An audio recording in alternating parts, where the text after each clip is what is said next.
They called my world Eos, a paradise lost, devoured by shadows I once believed were guardians. I am sin, the last whisper of a civilization extinguished. My existence is a testament to the agency's cruelty. They thought they could control me, their perfect weapon. They were wrong. I bear the blood of two worlds. Human resilience intertwines with the adaptable physiology of the Eosian. My strength is immeasurable, my agility unmatched. My senses are acute, honed to detect the faintest tremor of deceit. The agency twisted my being, sculpted me into a phantom. But they forgot one crucial element: the indomitable will of a survivor. The burning embers of vengeance. They gifted me power, never realizing I would turn it against them. I emerged from the ashes, my long dark hair flowing behind me, my pitch-black eyes scanning the desolate landscape. My pale skin almost glowed in the dim light. This was where it all began, the whisper that would ignite a vendetta. Their creation will be their undoing. This is my vow, this is my crusade. The agency festered in the shadows long before I was born. A clandestine organization wielding power beyond comprehension.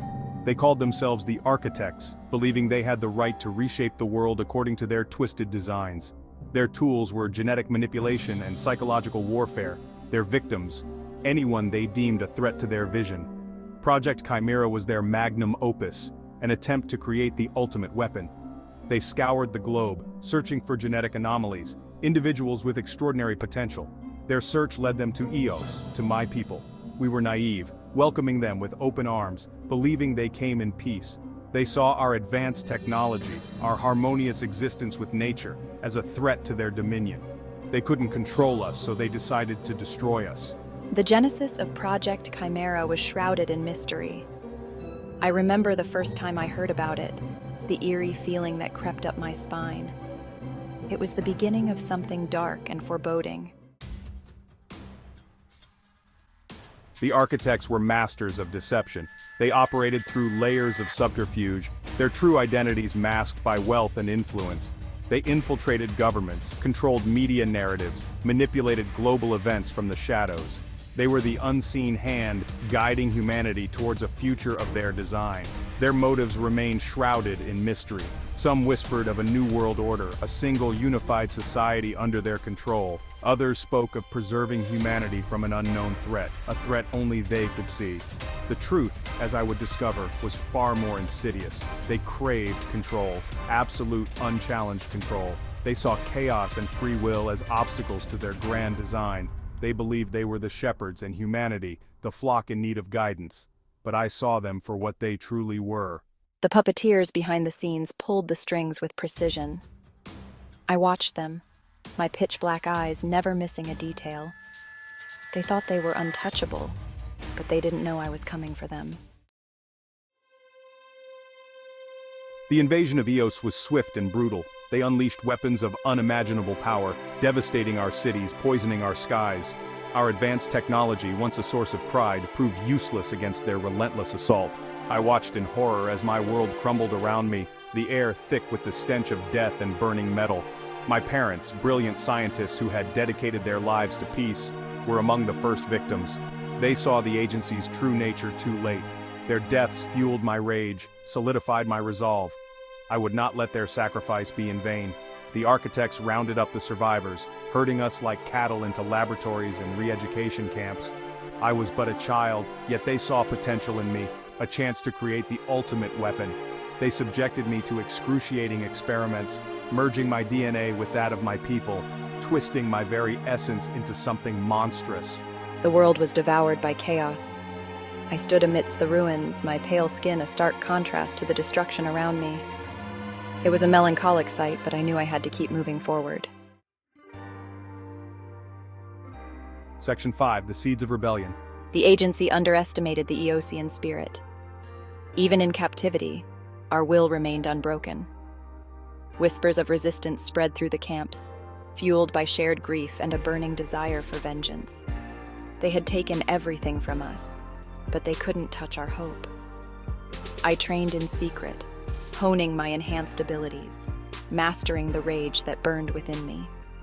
The agency believed they were molding me into a weapon, but they were unknowingly forging a blade of rebellion. Every experiment, every attempt to break me, only strengthened my resolve. I learned to control my enhanced senses, to blend into the shadows, to become the unseen predator. I studied their movements, memorized their routines, exploited their weaknesses.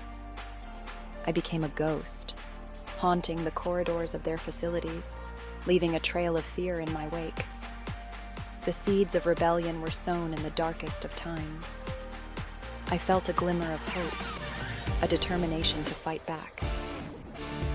Cleo and I, once enemies, now stood side by side, our respect for each other growing with each passing day. Section 6. The Ghost in the Machine. The ghost in the machine was a mystery I had to unravel. My pitch-black eyes scanned the data, my mind racing to connect the dots. The agency's control extended far beyond physical manipulation. They understood the power of information, of shaping narratives and manipulating perceptions. They created elaborate disinformation campaigns, using social media and news outlets to spread their propaganda. They crafted narratives of fear and division, turning populations against each other, all while maintaining the illusion of control. They were puppeteers, pulling the strings of society from the shadows. But their control wasn't absolute. There were cracks in their facade, whispers of dissent from those who saw through their lies.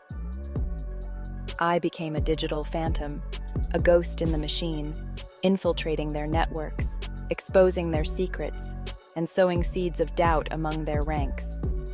I used their own weapons against them, turning their web of manipulation into a tool of rebellion. Cleo was there, her icy blue eyes reflecting the same determination. We were in this together. Section 7. A Partnership Forged in Shadows. My path of vengeance wasn't one I could walk alone. I needed allies who understood the agency's true nature. And so, I found Cleo. Cleo was a master hacker, moving through the digital world with unmatched grace. She was driven by a thirst for justice, a desire to expose the truth. Our partnership was forged in shadows. Cleo and I, once enemies, now worked together with a shared goal. There was a mutual respect, maybe even love, but we both knew our time was limited. Together, we became a force to be reckoned with. Section 8. The Veil of Deception. The veil of deception was thick, but I was determined to see through it. My pitch-black eyes never wavered, and Cleo's icy blue eyes mirrored my resolve. The agency's true power lay not only in its technology or its reach, but in its ability to manipulate the very fabric of reality. They understood that perception was the ultimate battlefield, and they excelled at crafting illusions that served their agenda. They employed master manipulators, individuals with an uncanny ability to influence thoughts and emotions. They infiltrated every level of society, whispering doubts, planting suggestions, shaping narratives to serve their purposes. They could turn friend against friend, nation against nation, all with a subtle nudge, a carefully planted seed of discord. Their manipulations were insidious, often undetectable to the untrained eye. They preyed on fear, on insecurity, on the basic human need for belonging. They offered simple solutions to complex problems, scapegoats to blame for society's ills. We were a formidable team, even if our time was running out. And in their wake, they left a trail of broken lives, shattered communities, and a world teetering on the brink of chaos. Section 9. The Price of Truth. The path to justice was paved with sacrifice. For every step closer we got to exposing the agency, we lost something precious. Allies betrayed, identities compromised, lives shattered by the agency's ruthless pursuit. We were fighting a hydra, and for every head we severed, 2 more grew in its place. The weight of our mission pressed down on us, a constant reminder of the stakes involved. We were fighting for the soul of humanity, for the right to determine our own destinies. Failure was not an option. Yet the closer we got, the more elusive victory seemed. Yet, we persevered, fueled by the memory of our fallen comrades, by the hope we represented for countless others trapped in the agency's web of lies. The price of truth was high, but I was willing to pay it. My pale skin was a testament to the battles I had fought, and Cleo's presence was a constant reminder of what we had overcome together. We were bound by our mission. Section 10, A Symphony of Chaos. The symphony of chaos was deafening, but I thrived in it. My long, dark hair whipped around me as I moved through the fray, my pitch-black eyes focused on the goal. Cleo was there, her icy blue eyes a beacon of hope. Our campaign against the agency was a symphony of chaos, a carefully orchestrated ballet of disruption and exposure. We leaked classified documents, sabotaged their operations, and turned their own agents against them. We exposed their lies, shattered their carefully crafted illusions, and showed the world the true face of the architects. The world watched in disbelief as the truth unraveled before their eyes. Governments toppled, economies crumbled, and the very foundations of society shook under the weight of our revelations. The architects, once thought to be masters of the shadows, were exposed for what they truly were: vulnerable, desperate, and clinging to power.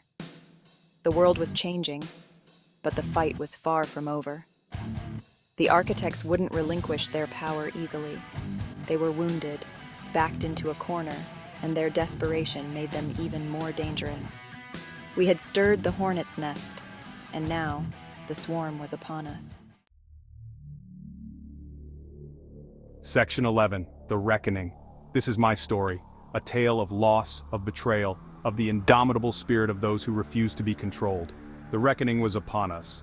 My pale skin glistened with sweat, my pitch-black eyes locked on the enemy.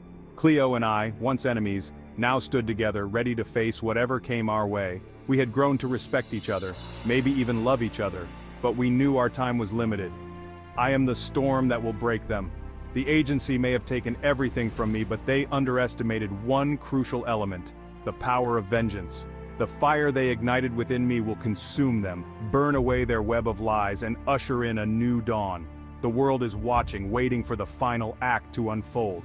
The architects will face justice, and I will be their reckoning. My fight is far from over, but I will not rest until their empire of lies is reduced to ashes. The world will know the truth. The world will be free.